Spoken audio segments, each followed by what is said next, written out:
Hey guys, how's it going? I'm Mike, as probably a lot of you guys know right now anyway, and this is Nick. Nick is going to be the guy that's primarily running this channel, probably replying to most of your comments and stuff, but I'll be here as well. But yeah, Nick. Yeah, hi guys, glad to be here. Today we're going to be talking about what got us back into biking and specifically why we chose e-bikes. So yeah, if you're just here for why we would choose e-bikes, we'll put a little timestamp down here that you can kind of go ahead. But we're gonna do a little backstory for those that don't know Nick, and give you a little bit of backstory about me as well if you care about that stuff. So we live in Colorado right now. We're 35. You're 30. I'm 35 also. You're gonna be 36. Yeah, almost 36. So we're older than we look. Probably, so getting up there, that has some relevancy later on. But Nick and I, we've known each other about 15 years now. We met freshman year of college back in California, Northern California, Chico. And our group of friends kind of goes through a lot of hobbies together, though. That's the important part, together. So back in college, we went through off-roading phases, building up crazy rigs. Actually, we both had Suzuki Samurais on 35s that we did a bunch of wheeling on. Motorcycles, street bikes, pocket bikes, sports cars, gaming, hockey. One of those hobbies was mountain bikes. So back in California, mountain biking was a little bit different than out in Colorado. So yeah, trails in California were just, like a lot flatter. Yeah, the elevation gain was not near as much as it is in Colorado. There was a decent amount of mountain biking trails where we grew up. There was some downhills that we did do that were a couple hours away. Downeyville, we did a couple where times. You shuttle up and you ride down. Those were fun. But anyways, we did kind of do some mountain biking, and we kind of did it off and on during college, but never went a ton, really. After college, I moved out to Colorado, and then Nick and a couple of my friends moved out to Colorado, and we did a little bit of mountain biking here, but the trails are just, they'll kind of kick your butt. So we realized really early that we didn't have the fitness for Colorado trails. Almost every trail here really requires a pretty good climb, ascent to get to the top to where you can have fun on the downhill. All the good ones. Yeah, and this was probably like 8 years ago. So while we've always been in like relatively good shape, you have to be in mountain biking shape to really have fun, I would say. So when we went out, it was just kind of torture, and we're just like, screw that, we're never gonna do it again. Fast forward to now, we're a little older. Nick's developing a little bit of a dad bod because he actually is a dad, just had a kid not that long ago. What was the catalyst that kind of like, because Nick started mountain biking up again before I did, but like, why did you start again? Me and my wife had our first child about 6 months ago. So yes, I've been developing a decent dad bod here. And then last year, I actually went to the doctor for the first time in like 15 years for a physical. Just my wife kind of wanted me to do it. And I had decently high cholesterol actually. So I realized I should get some more cardio exercise, but I hate running, I hate distance running, treadmills and all that stuff is just so boring. Mike and I both have really just weightlifted for the last 10 plus years. Yeah, we've never done much cardio together. So when we try to do cardio, we always try to combine it with something that's fun, right? And yeah, we've done biking before and we knew it was a good activity, good fitness activity. We just thought we didn't have the will to really put in the time and work to get to that level where you can climb without feeling like you're gonna have a heart attack. Yeah, basically anytime I hopped on a bike in Colorado and rode a real trail, I was just like, I'm not gonna do that again. That was way too much work. One of our other friends from college, Brad, has been into biking he kind of kept biking when we quit, kind of off and on, not a ton. And then I have another friend actually, Philip, who you guys have seen in other videos on Last Line of Defense. He got into biking as well, and they were trying to convince me to get into biking. I was like, nah, man, I learned my lesson. I'm not gonna do it. But Nick was talked into it, and Nick didn't have a bike because he sold his bike, but he knew that I had a bike, a really, really sweet bike. So this is the bike. This is a bike from Swagtron. I believe it's the EB8. And this is an e-bike. This is what I always thought of as an e-bike, just kind of a funky looking, not like a real bike that you can take on trails. Nick actually took this mountain biking. How did it even do? So Upper Bear Creek is where I went. It's got a few descents and a few little climbs here and there, but it's mostly kind of rolling trail alongside a river. The suspension's not awesome. I Sucks. bottom out on almost any bump. You bottom out going off the the brakes curb. aren't great. You feel like you're gonna fly over the front because the tires are pretty small, even though they're fat tires. And so it wasn't great, but it made me realize the potential of e-bikes because you can just go up the hills without wanting to die at the top. Yeah, so Nick had ridden that and said it was actually fun, but not as fun as it could be since this wasn't a real bike. I hadn't even been tracking e-bikes. I didn't know you could get like crazy, like full suspension from real Right. brand companies that were actually like full on downhill awesomeness.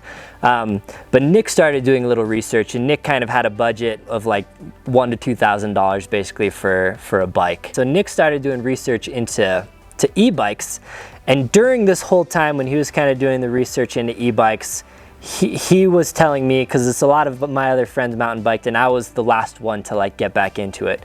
He started telling me about e-bikes, and then it kind of started opening my eyes, and I was like, okay, well, Nick and I probably are the most like-minded of the group. So I'm like, if Nick says it's fun and all right, then maybe it's okay. So that's when I kind of started doing it. So Nick jumped on board with the Moscow, which is what you see behind us. Nick's gonna do a whole video on the Moscow because it's kind of like, would you say the lowest level bike that you could actually kind of do trails on? So it's basically an entry level hardtail e-bike, and it was around $1,500. And it was in stock. It was in stock. Everything else was pretty much sold out. You couldn't get it for weeks or months. And at first, yeah, it was capable enough to do all the trails we had done up to that point. It's great for letting my dog run behind my house. The trails basically down in the foothills, it's pretty capable on all those trails. Once we got up to the mountains, I realized pretty quickly that it had its limitations. So I will go into depth on that in another video and talk about, you know, really what it's meant for, what it would be good for, what it's not good for, and all that. So $1,500 isn't necessarily cheap. Yeah. But for a brand new bike, In the e-bike world, about with as cheap as you can go. you know, I would say it's a pretty crappy fork, but you know, disc brakes and a motor and everything you really need, it's pretty cheap in the e-bike space. So this is my bike I talked about, I don't know, in a video on this channel or maybe my other channel, but this is a Specialized Turbo Levo Comp. I've done a few modifications to it, but this is basically how it comes. A real fork, suspension up front, a real shock, real tires, wheels, real shifters and brakes and everything. So it's like a true mountain bike. Granted, this is a $1,500 bike. This is a $6,000 bike at base. So a huge, huge, huge price difference. And honestly, we've been riding together. Most of the stuff we've been riding together, the Moscow can technically do that this bike is doing. Yeah. But It's just scary. scarier. The geometry is a little different. You might feel like you're gonna fly over your handlebars a little more. It's not as comfortable. You can't go quite as fast. But Yeah. if you just care about doing the trails, it's held up so far, but I don't think long term it'll really hold up. Yeah, I've pretty much hit the limit on the bike. Today we did a trail called Floyd Hill over in Evergreen, and it was definitely like pushing the limit of this bike. Yeah, so Floyd Hill is a black diamond, I believe. Some parts of it are double black, but we didn't go too crazy. We kind of did the easiest part, which we'll do a video on soon in the next video or two. So the bike can do what it needs to do, but I had already gotten pretty deep into the research phase where I was like, medium to long term, it's not gonna be the bike that I want for Colorado. Now, if you don't have the rocks and stuff that Colorado has, or the trails are just more mellow, or you just kind of want it as a Something commuter, cross-country. Yeah, or it just could be a kind of great ride around the commuter. neighborhood, perfect. Like, really, honestly, all you need. But if you're gonna be hitting major descents and drops and jumps and rocks and boulders, definitely opt for a more full suspension bike, I think. Right, and one of the big differences between these two bikes is really the way the motor works and where the motor is. So Don't mind the this flat tire. Nick just got that. And, Yeah, this was didn't from change it Floyd. out. Another limitation of this bike, I have to keep the tire pressure really high because of how much weight is in the rear, because it's a hub motor. So this hub has the motor in it.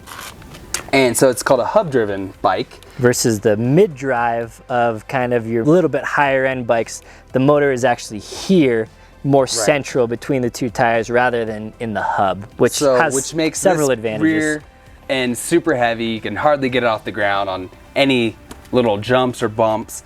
So Nick actually ordered a bike that he'll talk about later, kind of a cheap pre-order, not cheap, but about the cheapest you can get a full suspension mid-drive e-bike. Yeah. Which is about $3,500, which, you know, isn't cheap by a lot of people's standards, and not by mine either. I'm usually the guy that likes to do budget stuff. So $3,500 is still pretty much on the low end. Granted, like Nick said, still a lot of money to spend, but literally about half of what I paid for this. And this is the Specialized Turbo Levo Comp that was $6,000, which sounds outrageous, but in the big scheme of e-bikes, is kind of right in the middle. We have another friend who has a Santa Cruz Heckler, which was $9,000. And some of these bikes get into the $12,000, $13,000 range. So you have the very low end, about $3,000, up to like literally $12,000 for a bike. But I don't know, is it worth it? Is it worth it? We wouldn't be biking if it wasn't for e-bikes. Right. I love adventure and I love the outdoors, but I hadn't been doing much mountain biking. And mountain biking is honestly a great way to get outside and hang out with friends and get some adventure in, and you get a workout in. Right, and a lot of people, that's kind of a common misconception with e-bikes, is they think that you're just using no energy getting to the top, not burning any calories, not getting your heart rate up, but we've tested on our rides that we're keeping an average of over 150 beats per minute. We burned over, I think, 1,500 calories on a 20-mile ride we did a couple weeks ago. So you can get a decent workout on an e-bike. You can kind of dial in the amount of fitness and exercise you get on an e-bike. Really, there's a few levels, usually Eco, Trail, and Boost for most of the main brand e-bikes. And if you want to get a good workout, you can go in Eco, you can go at the same speed as your friends that are on pedal bikes. Or if you want to fly up it and do the downhill like 3 times, you put it in turbo. You still get a workout regardless. I've never come back from a ride and not felt that I got some exercise and not felt tired the next day. You get a workout even if you're riding turbo. It's one of my favorite things about the e-bike is, say you're doing a loop that would take you 3 hours on a pedal bike. And in that 3 hours, you'd burn, we'll just say 1,000 calories. You could do the exact same loop on an e-bike in an hour and a half. And then you end up doing the loop twice, burning the same amount of calories, doing twice as many miles, doing the downhill sections twice rather than once. And every mountain biker knows the downhill sections are what you live for, and make the uphill actually fun. So when you're going uphill, granted, you know, it's not a motorcycle, you're not flying up, you're going up easier and you are going up faster. You're not going up faster than people are going down, but you're going up at a pretty good speed. So now you have new line options going up, options that previously you're like, there's no way someone could pedal up that. You could go down it, but you can't pedal up it. Now you could pedal up it. You could maybe jump up some things on the uphills that you would normally only be able to hit on the downhills. So what it means is it makes the uphills way more fun. Way more fun. The downhills are at least as fun, but usually more fun because you're not totally gassed. You don't have to wait at the top to recover or anything. You just go at the top and then go right down. So I would say the downhills are more fun even. And if you want, you can get the same workout in. So for me, other than cost, obviously, there are no real downsides of actually riding an e-bike. Right.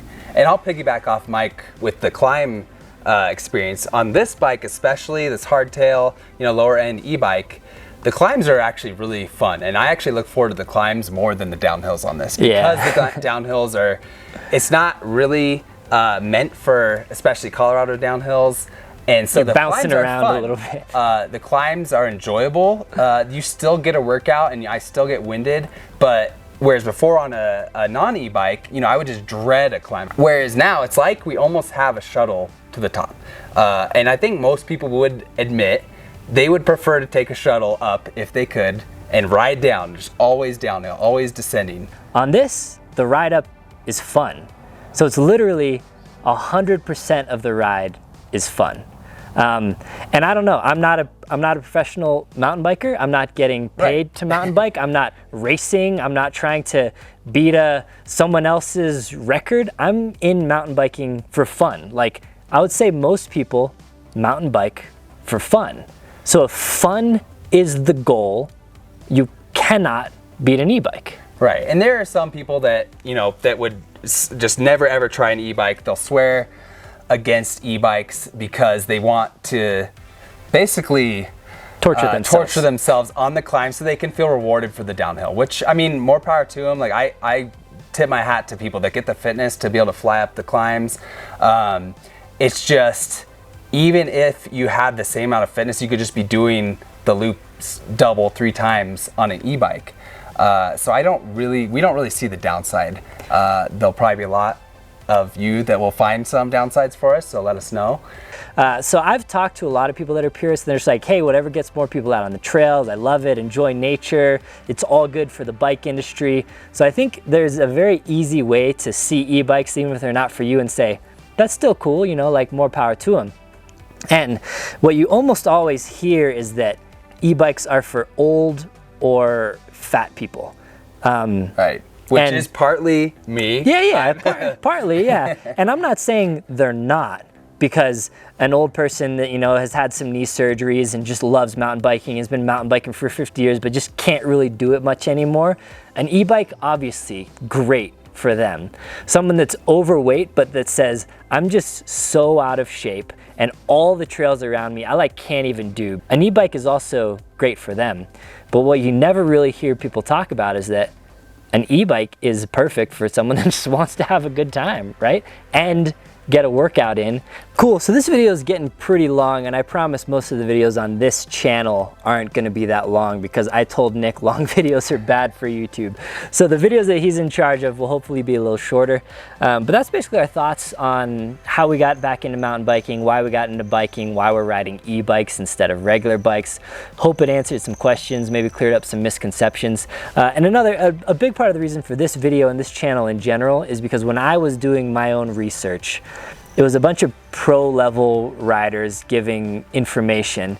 And while that's great, like, you know, ton of respect, and I love watching pro riders do the things that I could never do, they weren't approaching things from a mindset that kind of made sense to me. So hopefully as noob riders, you can kind of learn as we're learning and learn from our mistakes, and we can come at most of this stuff from kind of a point of view that will be more relevant to most of you guys out there.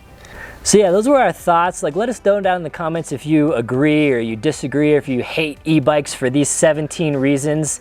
I'd love to hear, because I like hearing other people's perspectives, but yeah, love to hear from you down below. And then, I don't know, what kind of videos can you look forward to on the channel? So in the future, I think we're gonna be doing some bike specific reviews. We'll be doing some gear reviews, some trail reviews, some just trail rides. And then probably just more kind of perspective stuff.